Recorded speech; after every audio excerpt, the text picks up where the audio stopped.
The mind itself is Buddha. What Buddhas and ancestors have maintained without exception is, the mind itself is Buddha. However, this particular expression was not known in India. It was first heard in China. Many students misunderstand this teaching, as they do not examine it thoroughly. Because they do not examine it thoroughly, they fall into a group of those outside the way. Upon hearing the phrase, the mind itself is Buddha, ignorant people think that the thoughts and awareness of ordinary beings, who have not aroused the aspiration for enlightenment, are already Buddhas. They think in this way because they have not yet met an authentic teacher. Shrenika, who lived in India, was one of those outside the way. This was his theory. The great road lies within this body right now. How it works is easy to know. The soul discerns pain and pleasure, cold and heat, aching and itching. It is not obstructed by things and is not concerned with objects. While things come and go and objects are born and perish, the soul exists without changing. It pervades all sentient beings, both ordinary and sacred.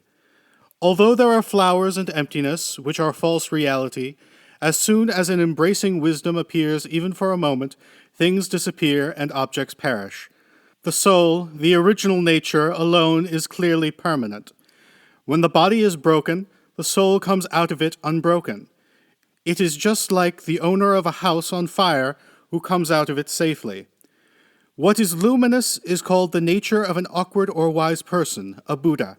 This is awakening. Self and other equally possess this nature.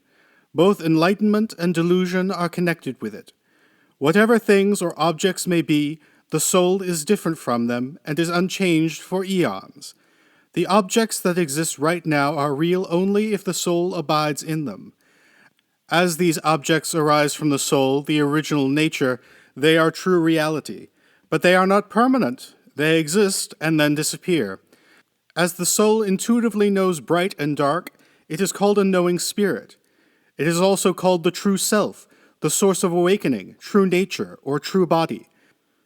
To realize such a true nature is described as returning to permanence. This soul is called a great being that returns to reality. After such realization, the soul does not transmigrate in birth and death. It enters the ocean of the true nature of no birth and death. There is no reality other than this. When this true nature is not revealed, the three realms and the six paths emerge one after another. This is Shrenika's theory. Huizhong, national teacher Daozhong of Tang, China, asked a monk, "Where have you come from?" The monk said, "I have come from the south." Huizhong asked, "What kind of teachers are there in the south?" The monk replied, "There are many." Huizhong asked, "How do they teach?" The monk said, "Teachers there directly help students to realize that mind itself is Buddha. They say, Buddha means awakening. All of you already possess the nature of seeing, hearing, understanding, and knowing. This nature can cause you to raise your eyebrows and blink. It functions in the past and the future. It fills your body. If you touch your head, the head knows it. If you touch your leg, the leg knows it. Thus it is called correct, pervasive knowing. There is no Buddha other than this. Your body is within birth and death, but mind nature has neither been born nor died since beginningless time. The body is born and dies just like the skin a snake leaves behind, the bones a dragon replaces with new ones, or a house the owner walks away from. Your body is impermanent, but your nature is permanent. This is roughly what they teach in the South. Huizhong said, "If it is so, their teachings is no different from that of Shrenika, an outsider of the way. He says, inside your body there is a spirit. It knows aching and itching. When your body is destroyed, the spirit leaves, just like the owner of a house that is on fire who escapes from it. The house is impermanent, but the owner is permanent." If we examine these theories, neither of them is closer to the truth than the other.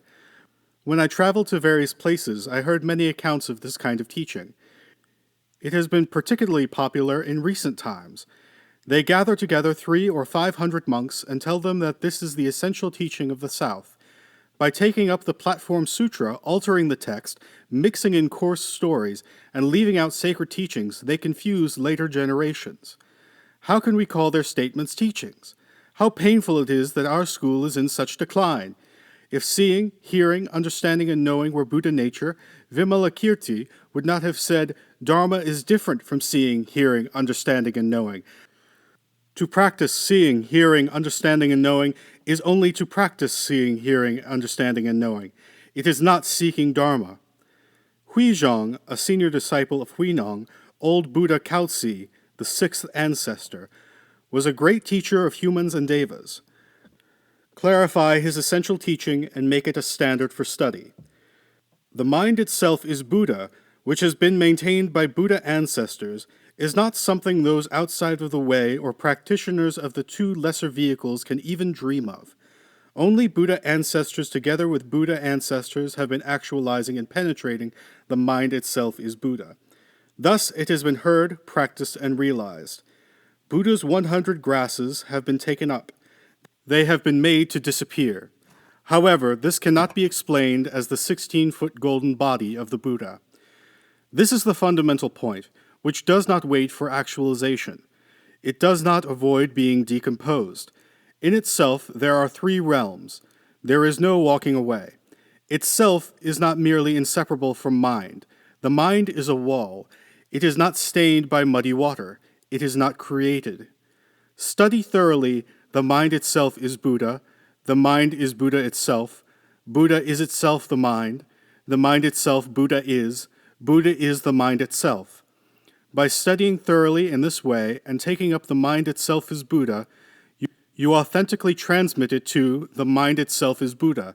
It has been authentically transmitted until today. The mind that has been authentically transmitted is, one mind is all things are one mind. Thus, an ancient teacher said, if you realize this mind, there is not an inch of land left on earth. Know that when you realize this mind, the entire sky collapses and the whole earth explodes. Or, if you realize this mind, the earth raises its surface by 3 inches.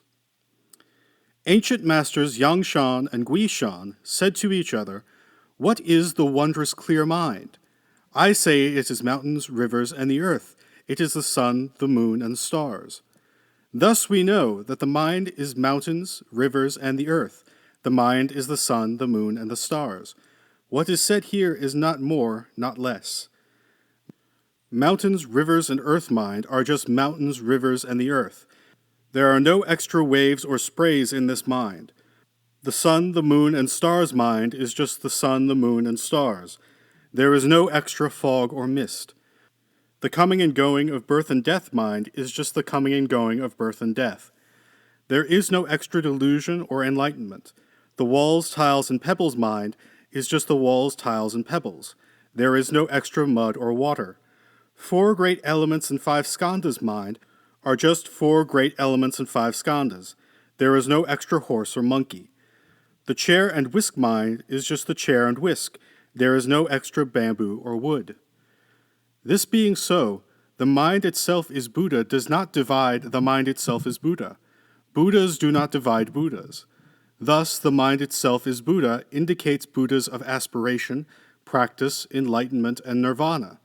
Those who have not actualized aspiration, practice, enlightenment, and nirvana do not experience the mind itself is Buddha.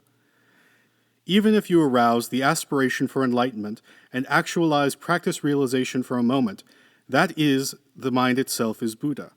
Even if you arouse the aspiration for enlightenment and actualize practice realization within the most minute particle, that is, the mind itself is Buddha.